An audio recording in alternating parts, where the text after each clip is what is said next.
so good all the time. Thank you, New Hampshire, for the love, the kindness, the support, and a great night here tonight. Thank you so much. I want to first say thank you to my husband, who I know is watching right now. I love you. We're excited to have you. Thank you.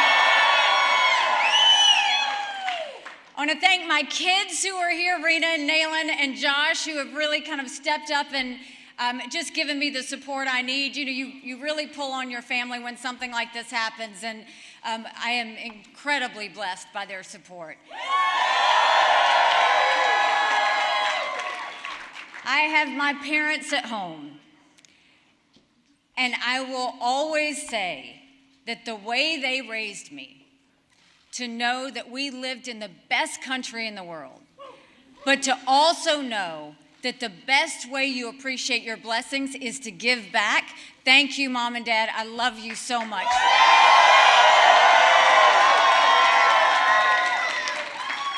To my siblings, to my in-laws, to everybody back at home, to Vicki for helping me take care of Mom and Dad, thank you for that.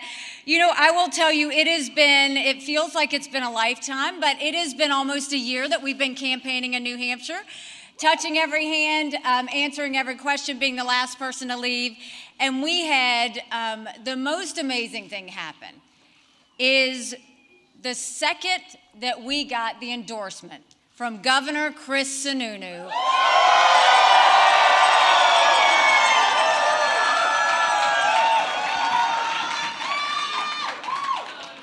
I mean, a true governor that doesn't stand behind a podium. He shows up at a diner. He shows up at the brewery. He loves the people of New Hampshire.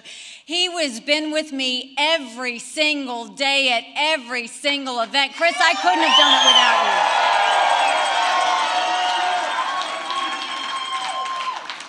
And I want to thank someone who was with me on day one. He's a patriot. He's a hardcore conservative. And he is my friend, General Don Bolduc. And Sharon, thank you so, so much.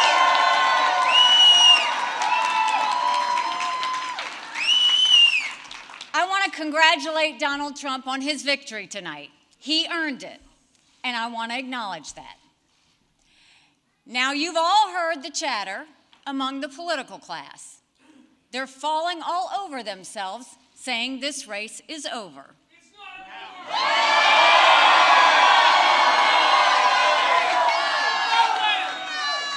Well, I have news for all of them. New Hampshire is first in the nation. It is not the last in the nation.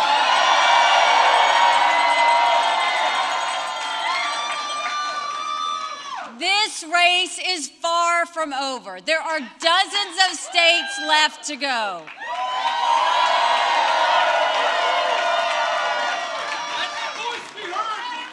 And the next one is my sweet state of South Carolina.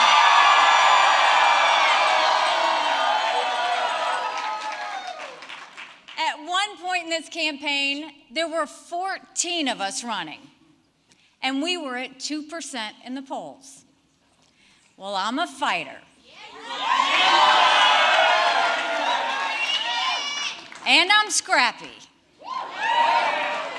And now we're the last one standing next to Donald Trump.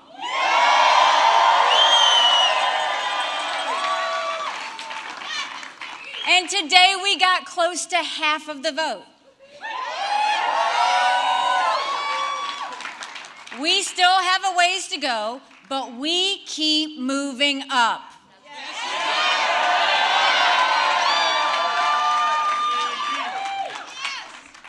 For a lot of people, politics is way too personal.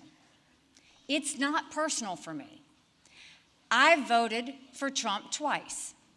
I was proud to serve America in his cabinet.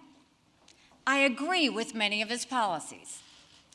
I decided to run because I'm worried about the future of our country and because it's time to put the negativity and chaos behind us.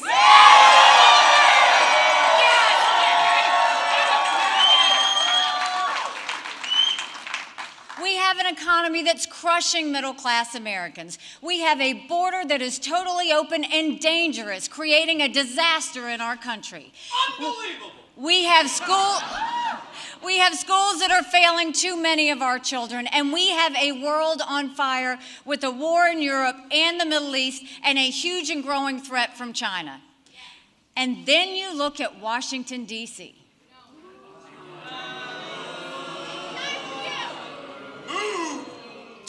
We have a Congress that fights about everything and accomplishes nothing.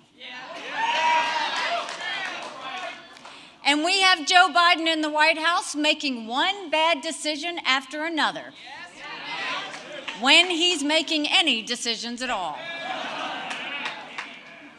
Our country's in a real mess. We need an accountant.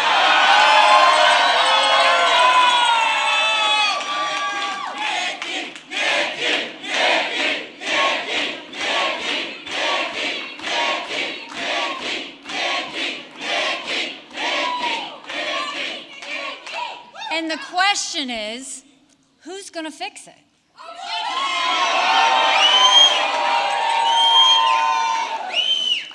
With Donald Trump, Republicans have lost almost every competitive election. We lost the Senate. We lost the House. We lost the White House. We lost in 2018. We lost in 2020. And we lost in 2022.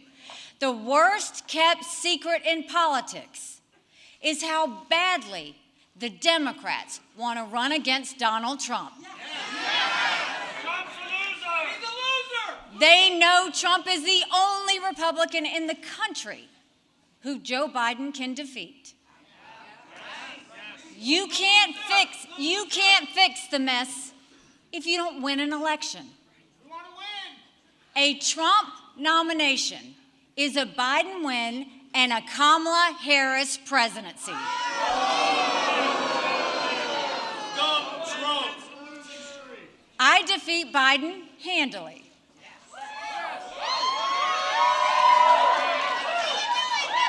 We want you, Nikki. With Donald Trump, you have one bout of chaos after another.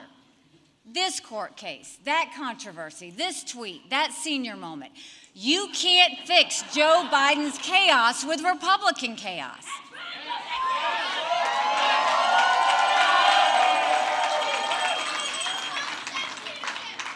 The other day, Donald Trump accused me of not providing security at the Capitol on January 6th. Now, I've long called for mental competency tests for politicians over the age of 75.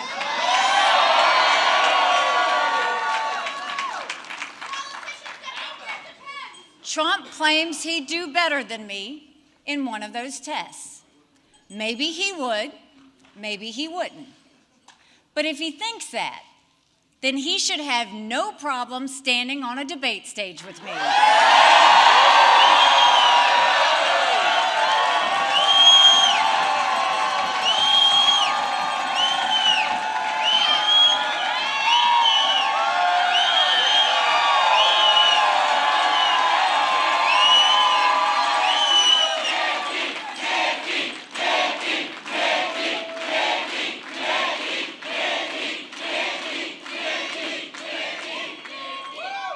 Most Americans do not want a rematch between Biden and Trump.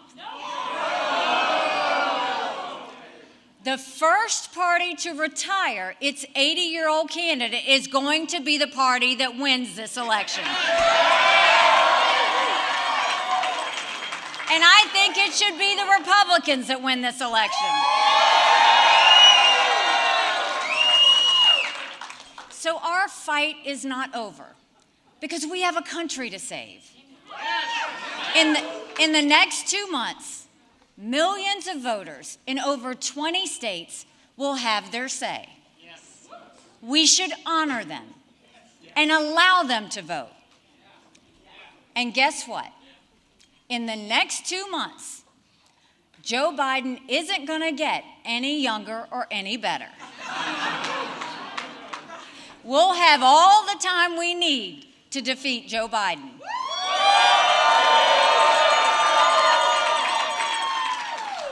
When we get to South Carolina, Donald Trump's going to have a harder time falsely attacking me. The great people of South Carolina know I cut their taxes. They know I signed the toughest illegal immigration bill in the country. They know we passed voter ID and tort reform and ethics reform, and they know we moved 35,000 people from welfare to work.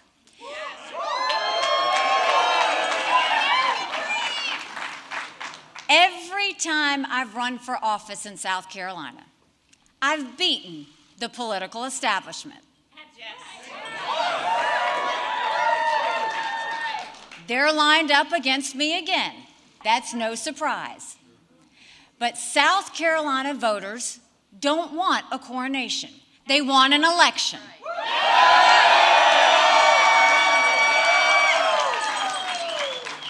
And we're going to give them one.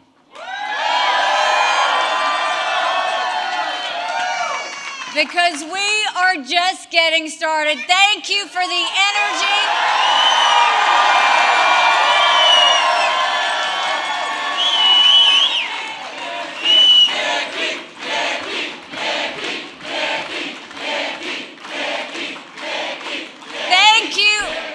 Thank you for the love, New Hampshire. We're going home to South Carolina.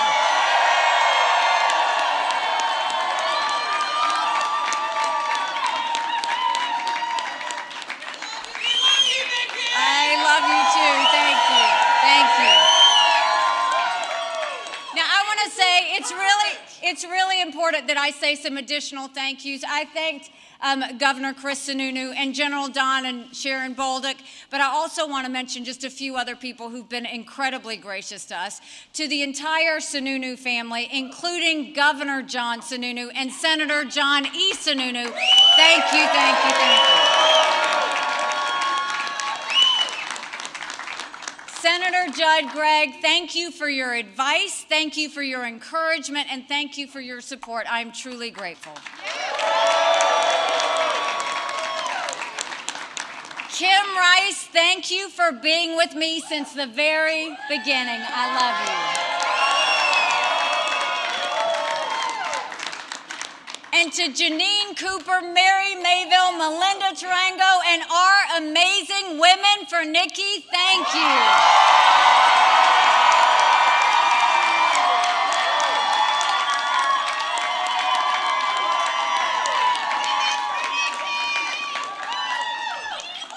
Thank you to State Senator Bill Gannon for his support and advocacy, to the amazing Keene Mayor George Hansel and his mom Terry.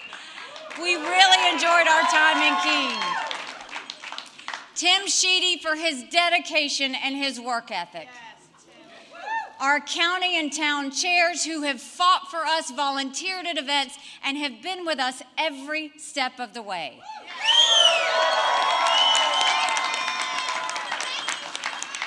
I said this to you before. I will say it again.